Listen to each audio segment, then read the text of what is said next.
So the American government is looking to make daylight saving time permanent. I'm 22 years old, and for the longest time, I didn't really understand daylight saving time. I would just wake up, go to school, and my teachers would be all like, how was it losing an hour of sleep? And I'm like, I lost an hour of sleep. The whole moving the clock an hour forward and then back again was a thing I just never really questioned. I just went along with it, you know? Kind of like when someone does something weird and you're just like, okay, we can do that. I was trying to think of like a specific analogy, but I can't. My fingers are cold. But what us Americans are about to experience under the new Sunlight Protection Act is going to change our lives. For better or for worse? That's what we're here to find out. But hint, it's probably not going to be for better. Welcome to No Lab Coat Required. My name is Johnny, and this is everything you need to know about the permanent time change. If you're anything like I used to be when it came to daylight saving, then you have no clue how it really works. We change our clocks twice a year to achieve one goal, maybe two, to maximize the amount of time we spend with our dearest friend, the sun. America runs on a pretty predictable schedule. As a nation, we basically are open from 9 to 5. Let's say the sun rises at 5:30 a.m. and falls at 6:30 p.m. But who's up at 5:30? I ain't gotta work till 9 a.m. So what we do is slide our clocks an hour forward. That way the sun rises at 6:30 a.m. and falls at 7:30 p.m. We just gave ourselves an extra hour of sunlight in the evening. Cool freaking beans. Oh, there's a bunny. I see a bunny. Bunny's coming out. Or is that a rabbit? It only really makes sense to do this at the beginning of the warm season, spring and summer, because in the winter time, we don't really get that much sunlight anyways. In December, the sun is rising at like 7 a.m. and falling at 4:20 p.m. No need to really mess with that, you know what I'm saying? No need to have the clocks stay an hour forward, so we actually give ourselves that hour back when it comes to the winter time. Now, if you are not a part of the American workforce, or a part of school or something where you have to get up in the morning and slap your alarm clock, then this largely can be avoided and it doesn't really apply to you. You can just rise and fall with the sun at your own leisure. You lucky son of a... For the rest of us alarm clock smackers, there's danger afoot.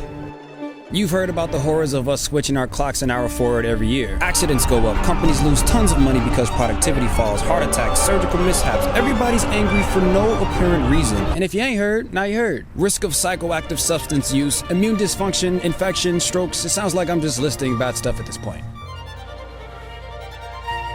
Truthfully, we can't say that daylight saving times is 100% the reason why this bad stuff happens. We can't really attribute it to that because really a lot of factors go into why someone might have a car accident, for example. Yeah, I'm alive. Stop squawking. I'm not your lunch, pal. This bird thinks I'm a snack. It's circling me. All right, anyways. Just because we see the diagnoses of certain conditions go up a bit after daylight savings time still doesn't mean we can blame daylight saving. As this study states, diseases are not truly independent of each other. One illness can facilitate the development of another. It's also possible that mild stress acts as a trigger to worsen an already pre-existing condition so that patients are forced to see a physician and end up getting diagnosed with something. Bottom line is that we have to take these studies with a grain of salt. Speaking of salt, a wise man once said that everything tastes better with salt. Gordon Ramsay, maybe? I don't know, but hey, take some salt, pour it on a like button down below, and let me know how it tastes. Yeah, it's worth a shot. Okay, so how does daylight saving time affect us, and why does it matter that the US wants to make it permanent? Phenomenal questions. I'm absolutely delighted that you asked. If you ask the lab coaters from the CDC, they'll tell you about 35% of Americans are sleeping less than 7 hours, which isn't too far from the Gallup polls reporting of 40%. They also reported we sleep an average of 6.8 hours. Now take our 6.8 hours of sleep and subtract the one we lose when we enter daylight saving time, and bop, 5.8 hours across the board. The following Monday after daylight saving time is the most cranky, irritable day in American history. The days before when we pushed our clock forward, our body kept a record of when we saw light and how long it lasted. It's called PHOTIC history. It's how our body regulates our sleep. And when we push our clocks an hour forward, we're basically saying, hey, forget all that PHOTIC history nonsense.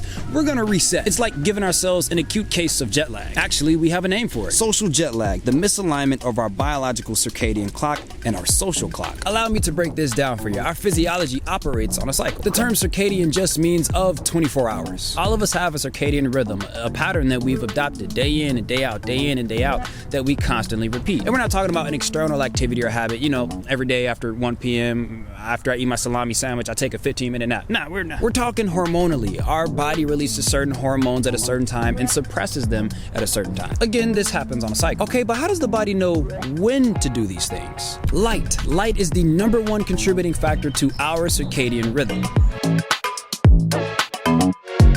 We may not be able to touch the sun or even stare at it for too long, but we are deeply connected to it. A lot of folks, they're like, daylight saving isn't a big deal. It's only 1 hour. Yes, 1 is statistically small, but biologically speaking, it's a very substantial number. This study states even just the change of an hour can set our rhythm off by weeks. Our body is very precise. It's used to the very gradual change of the sun rising and falling at a difference of about a minute a day, but not an entire 60 minutes a day. And we can all imagine this misalignment on a greater scale in a case of jet lag, flying from one time zone to another, literally ripping ourselves out of a carefully managed cycle and trying to adjust to a new one under totally different timing. That shocks the system and makes us feel all fuzzy. Under the Sunlight Protection Act, the U.S. is looking to push our clocks forward permanently. There are many reasons why the U.S. is looking to make this permanent time change. The sponsor of this suggestion is a senator named Marco Rubio. He suggests that Americans shouldn't suffer from the hour of sleep loss and the hassle of changing our clocks twice a year. And according to the New York Times, he also argues the extra sunlight in the evening time will make us more productive, well-rested, and happier. The whole shebang. I mean, under this logic, it's perfect. Retail industries have argued that more light in the evening will give consumers more time to spend money. Damn! Others stated that more light in the evening could translate to fewer robberies and safer roads. However, everybody isn't totally sold on the switch. The time that we run on before we change our clocks an hour forward, it's called standard time.